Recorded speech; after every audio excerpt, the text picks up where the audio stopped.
Kita ulama sempat nanya, gubernur kenapa sih kami nggak boleh bikin pengajian, nggak boleh ini? Jangan, nanti makin banyak yang keluyuran. Kalau nggak matuhi PSBB, makin meningkat yang positif corona.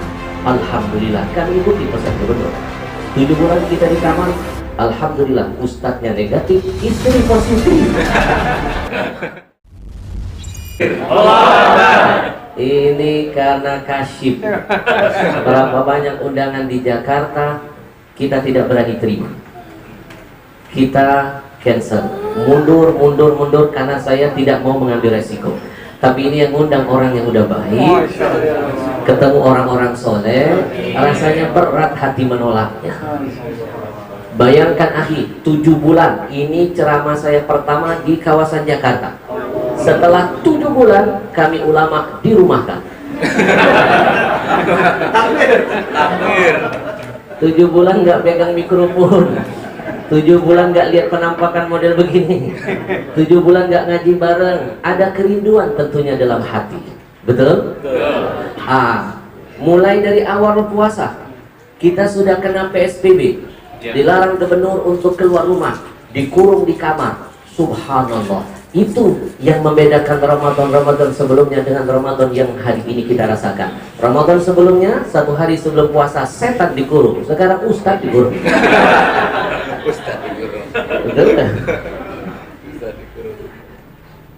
Kita ulama sempat nanya, gubernur kenapa sih kami nggak boleh bikin pengajian, nggak boleh ini? Jangan, nanti makin banyak yang keluyuran. Kalau nggak matuhi PSBB, makin meningkat yang positif corona. Alhamdulillah, kami ikuti pesan gubernur. 7 bulan kita di kamar, alhamdulillah ustadznya negatif, istri positif. Tapi alhamdulillah, salah satu hikmah datangnya corona, Mas Mono, saya coba menyelesaikan buku tulisan saya. 4,5 tahun nggak selesai buku itu. Buku ini saya sudah niatkan dari 4,5 tahun yang lalu. Saya udah pasang niat, ya Allah, nanti kalau usia saya genap di usia 40 tahun, setiap milad saya ini dapat hadiah dari jamaah. Tapi saya tidak pernah memberikan hadiah ke jamaah. Saya niatkan, ya Allah, kalau seandainya umurku nanti sampai 40 tahun, saya kepengen memberikan kado buat jamaah. Paling tidak kado buat saya dan keluarga dan pesan buat jamaah. Saya cita-cita pengen bikin buku judulnya 40 kejadian. Dari 40 kejadian selama saya keliling Indonesia berdakwah, pasti ada 40 keajaiban dari kejadian itu. Dan dari 40 keajaiban itu, di situ hadiahnya buat pembaca ada 40 pesan dari Allah di balik ilmu tersirat. Kita ini sering nyari ilmu yang tersurat, bukan buku. Tapi kita malas loh, ada ilmu tersirat yang ada di sekeliling kita. Apa yang kita lihat, kita dengar, bahkan yang terjadi di seluruh belahan muka bumi ini, itu sebenarnya adalah ilmu tersirat dari Allah untuk kita renungi. Nah, jauh-jauh hari ulama-ulama besar kita sudah menitipkan pesan, man kathura i'tibaruhu qalla 'itharuhu. Siapa yang pandai mengambil hikmah dari semua kejadian apapun yang ada di sekelilingnya, maka dipastikan sedikit kegagalan dalam hidupnya. Kenapa kita selalu gagal? Malas mengambil kejadian-kejadian di sekeliling kita. Padahal itu ilmu. Diam-diam orang barat itu, Ustaz, suka copy paste ilmu orang kita. Salah satu yang dia copy paste, dia bikinlah kalimat tandingan, experience is the best teacher. Pengalaman bisa jadi guru terbaik bagi kehidupan. Padahal pesan itu sudah lama diajarkan oleh ulama-ulama kita.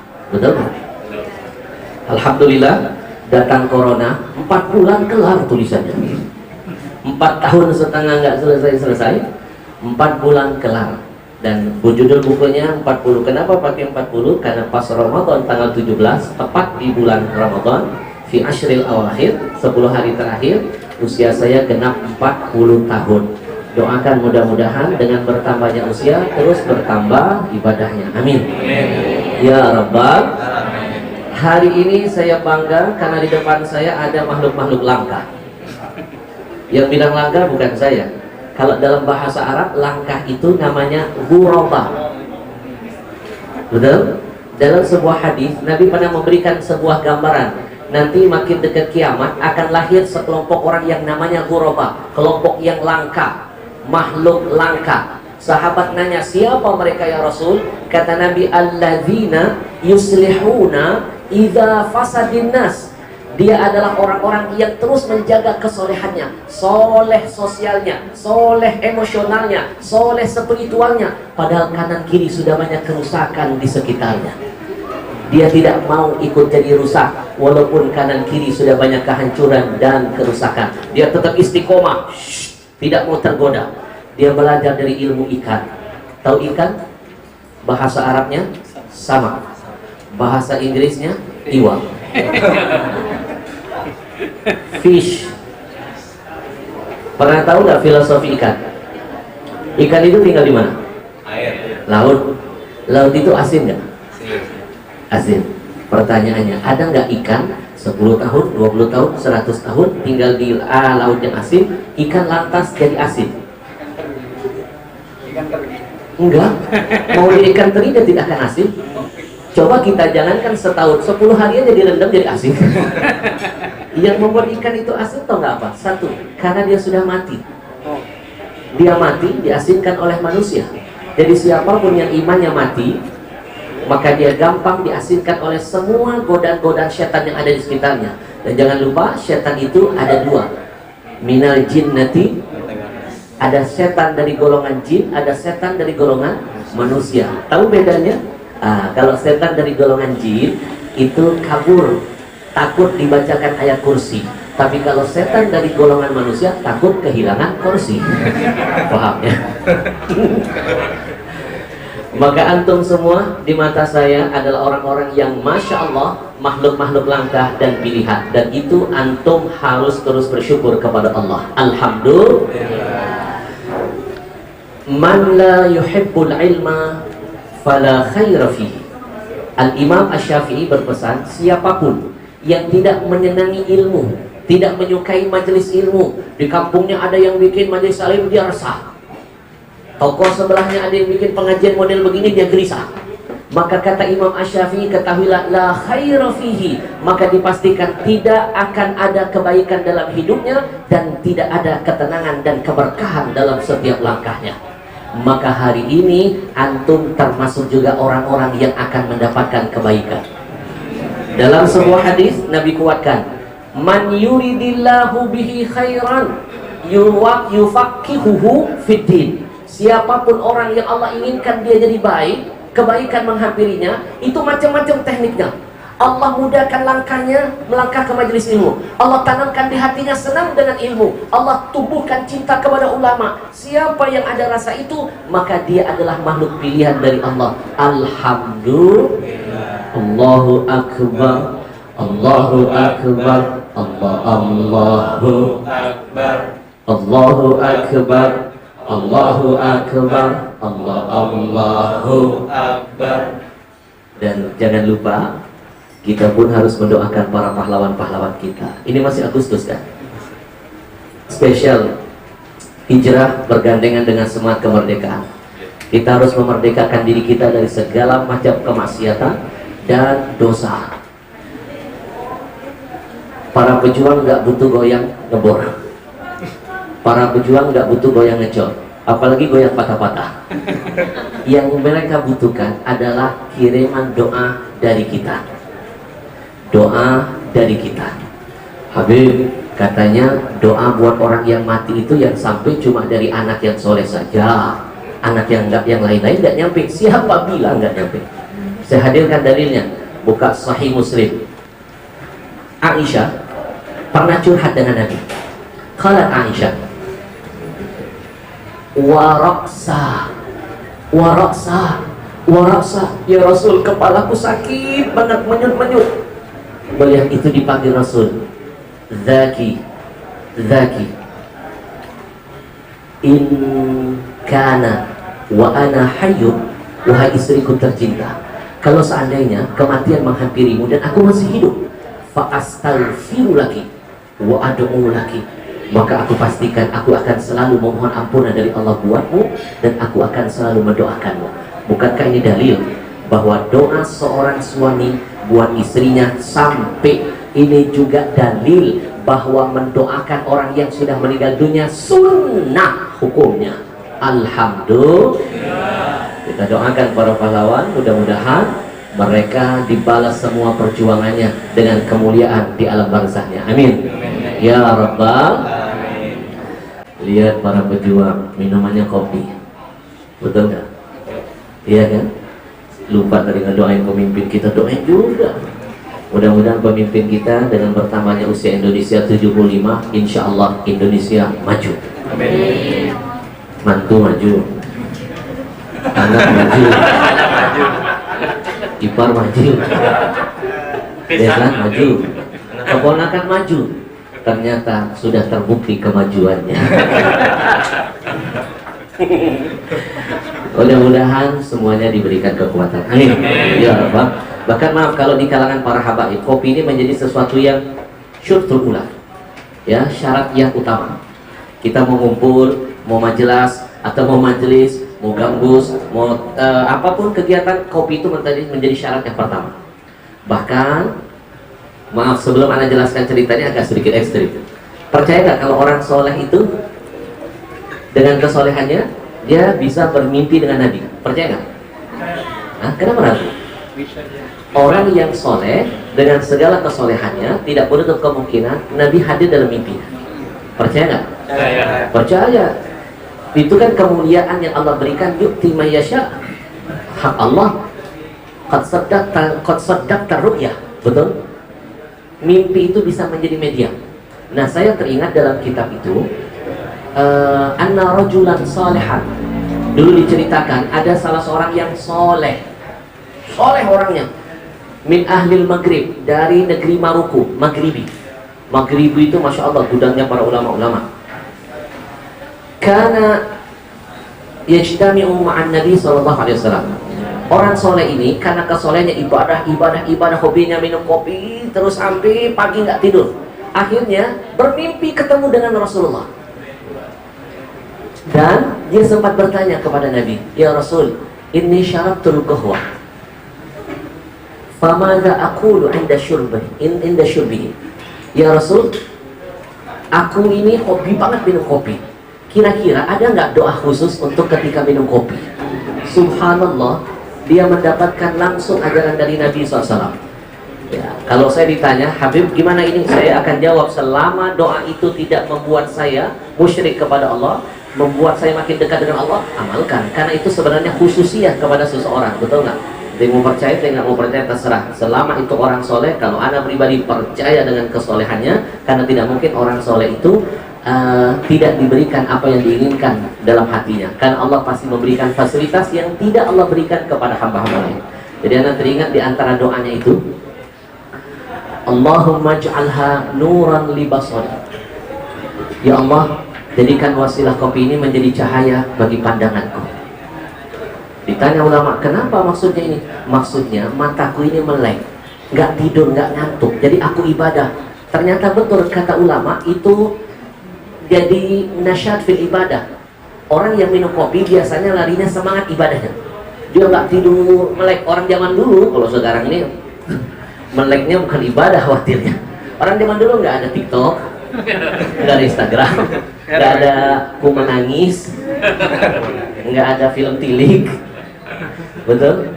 Nggak ada hal begitu. Jadi dia meleknya matanya, tidak lain dia baca Quran, tidak lain dia berzikir, tidak lain dia mendekatkan diri kepada Allah. Akhirnya ditumbuhkan semangatnya dalam beribadah, dan itu menjadi cahaya bagi matanya, betul?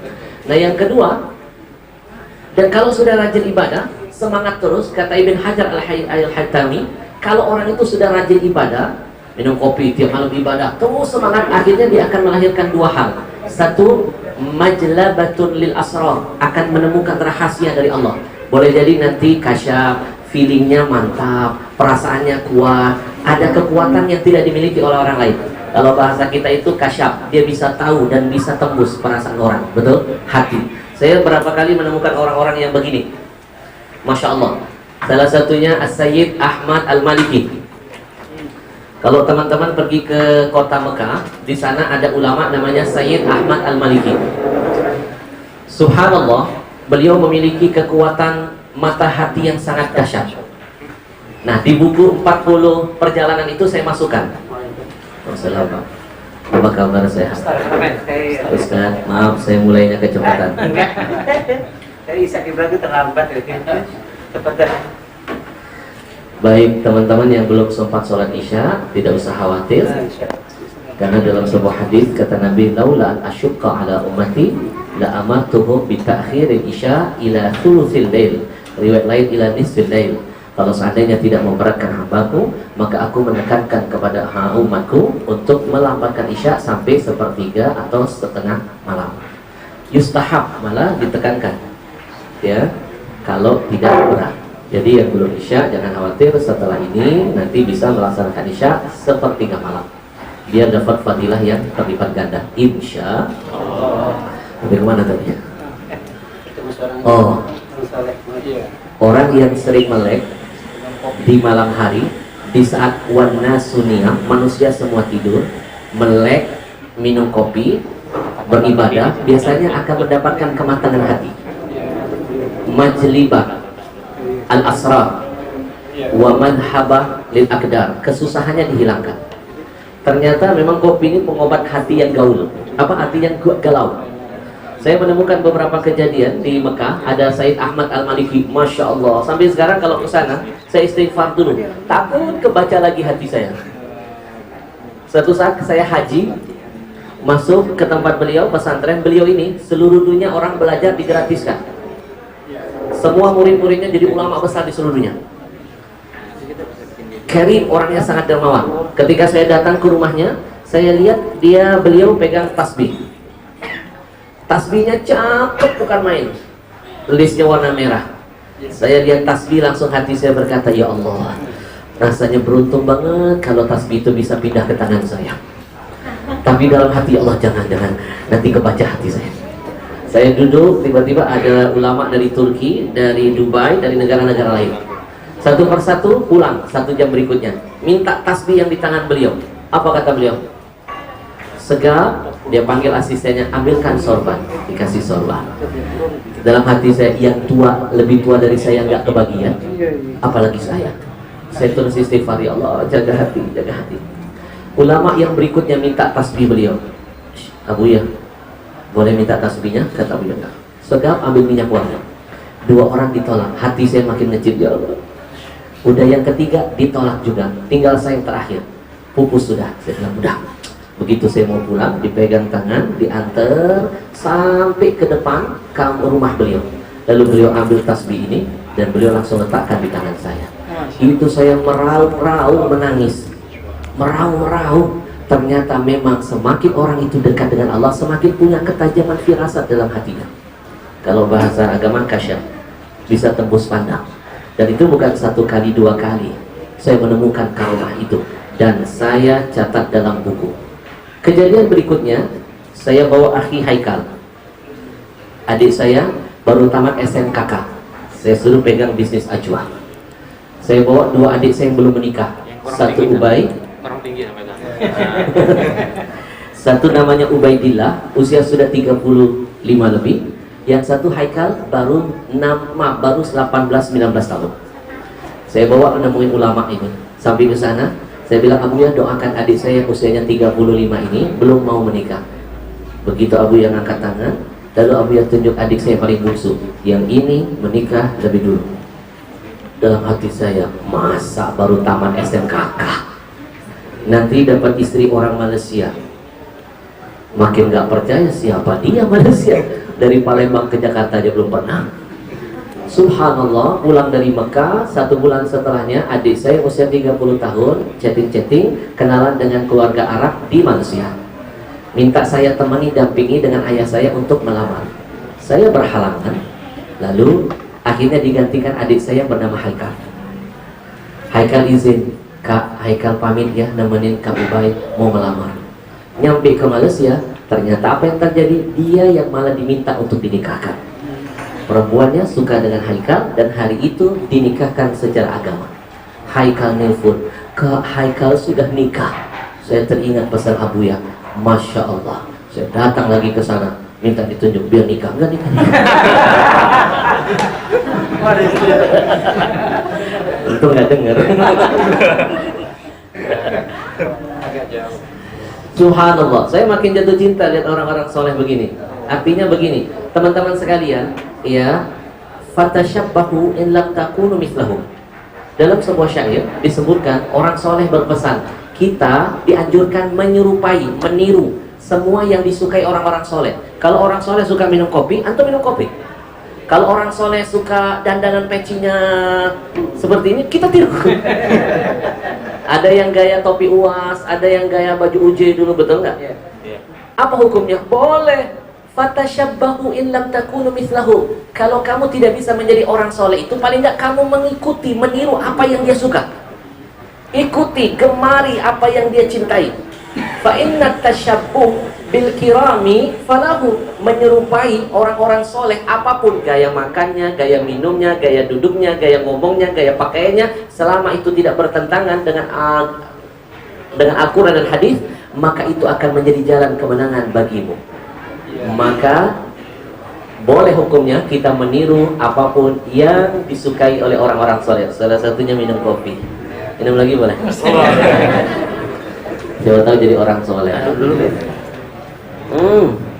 Masya Allah. Jadi izin Ustaz. Iya. Jadi apa yang dijelaskan Ustaz tentang masalah minuman gangguan kopi itu sudah merebak di seluruh dunia, bahkan di ulama-ulama besar. Pertama kali dari Yaman loh. Iya. Bukan orang barat. Iya betul. Ini minuman orang muslim. Betul. Orang kafir itu mencari peluang mana yang kira-kira menjanjikan, mereka ambil. Iya. Betul? Mereka mengaji dan mengkaji. Kita ini cuma ngaji, malas mengkaji. Iya. Justru ini yang saya lanjutkan. Saya betapa harunya begitu Ustadz menceritakan soal kopi itu luar biasa. Artinya kopi ini bisa menjaga semua yang dijelaskan tadi sampai pada tingkat terakhir itu T adalah takwa. Tapi saya melihat di medsos justru pimpinan kita, presiden kita, Presiden kita siapa?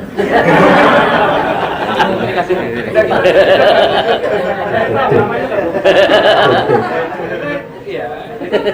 Makanya saya Inisial sebentar. Antum ulang dari awal, Metro Timur rekam. Ustaz Yunus ini. Iya, terima kasih. Jadi gimana Akhi? Jadi saya malah tertarik apa yang dijelaskan tadi oleh Ustaz Ahmad Al-Habsyi.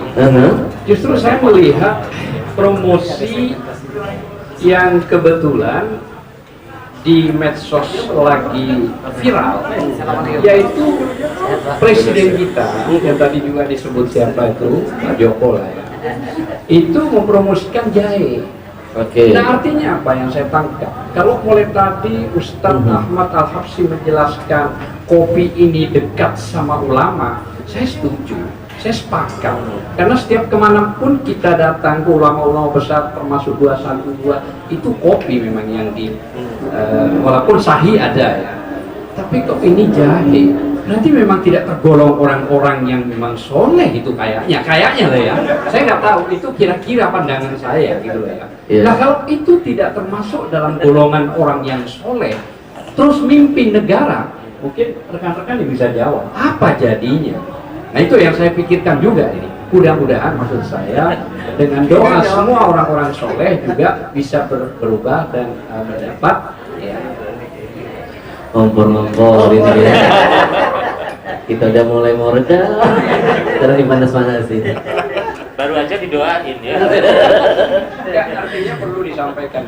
Ya, begini ya, ini tantangan buat kalian anak-anak muda khususnya. Karena mau tidak mau, pasti banyak ada orang-orang yang tidak senang lihat kebangkitan ekonomi Islam. Betul nggak?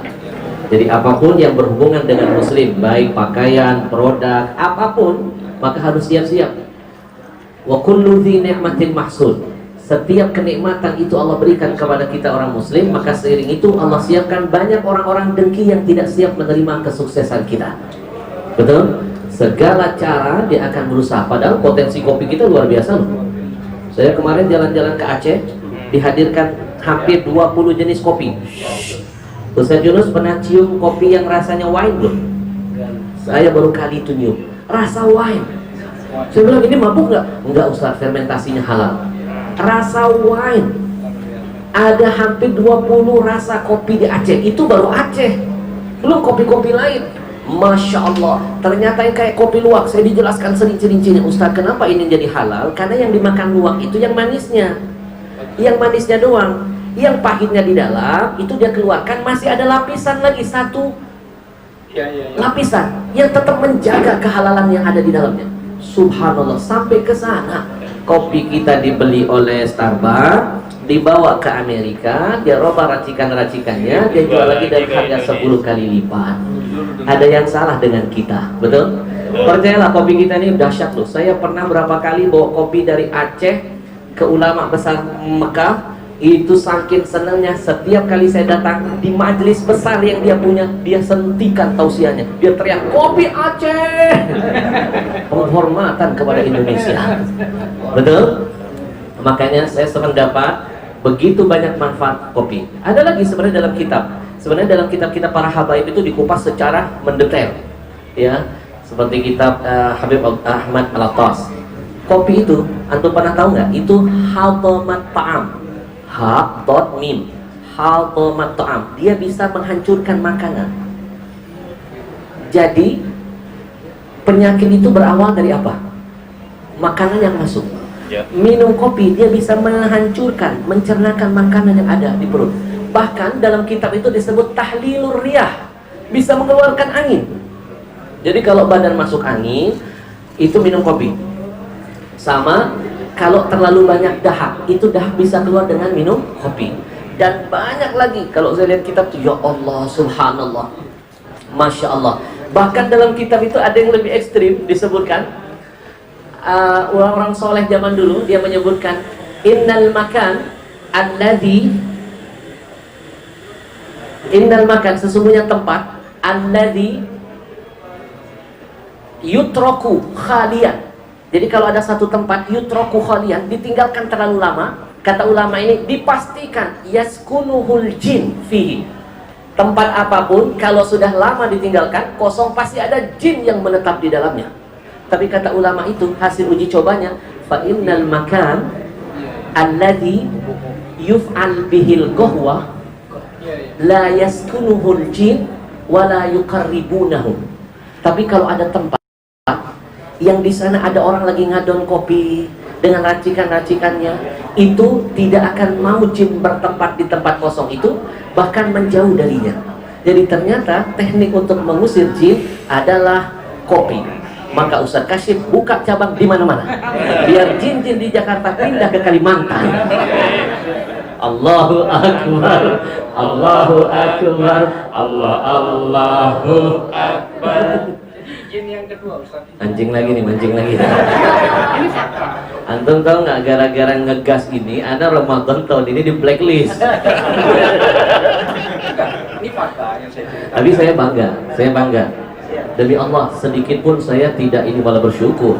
Makin tahu ternyata begini, semua perjuangan harus siap dengan pengorbanan. 6 tahun saya membesarkan satu acara di TV swasta terkenal. 6 tahun kita besarkan. 6 tahun hanya karena saya selalu aktif dalam perjuangan, lalu dicoret. Kalau mau gabung lagi, syaratnya nggak boleh kencang-kencang. Instagramnya tenang-tenang aja, jangan hadir 212, nanti kontrak bisa dilanjutkan. Ya, kita cincailah. Saya menjawab, maaf, saya bukan tipe sedang kepengen masuk TV. Saya sudah pada titik di mana sudah enak, sudah apa? Sudah jenuh ya. Dan perasaan ini dulu pernah dirasakan UJ ketika kami keluar dari salah satu stasiun TV yang juga membesarkan kami berdua. Kita sudah enak, sudah ada titik jenuh ketika kita dibatasi untuk mengatakan sebuah kebenaran. Ya, kita dikekang, akidah kita diberi hanya sebatas episode. Nggak ada keberkahan akhir, nggak ada keberkahan. Makanya bicara jihad, bicara hijrah pasti dikunci dengan jihad. Antum buka dalam Quran, betul? Bicara jihad, bicara hijrah pasti diawali amanu, dikunci dengan jihad. Siapa yang berani hijrah, meninggalkan semua yang dilarang Allah, maka dia harus punya semangat jihad, siap dibenci, siap dimusuhi, siap kehilangan apapun. Betul? Pasti akan diuji keimanannya. Saya langsung bilang, maaf, saya nggak hidup dari TV, saya nggak hidup dari kalian, saya punya harga diri, dan saya sudah tahu yang akan terjadi pada diri saya, maka saya siapkan kekuatan ekonomi. Saya tidak butuh kalian. Maka ini saya mendukung betul Ustaz Kasim, kita doakan. Kalau ulama seperti beliau, seperti Ustaz Yunus punya usaha kacamata, Masya Allah, kemarin saya dikasih kacamata yang terbaru, Masya Allah, tembus pandang. Kelihatan jamaah. Mas Mono, jihad ekonominya apa? Ayam bakar. Ayam kalau lihat Mas Mono kabur. Punya ciri khas sendiri ayam. Jangan kalah dengan Jepang, mengolah potensi ayam dengan teriyaki. Kenapa dinamakan teriyaki? Karena ternyata ayam dari Jepang itu tuli-tuli, mudah, maka harus teriyaki. Tapi ayam Indonesia nggak budak insya Allah, cuma agak bandel doang. Makanya kadang-kadang perlu digeprek.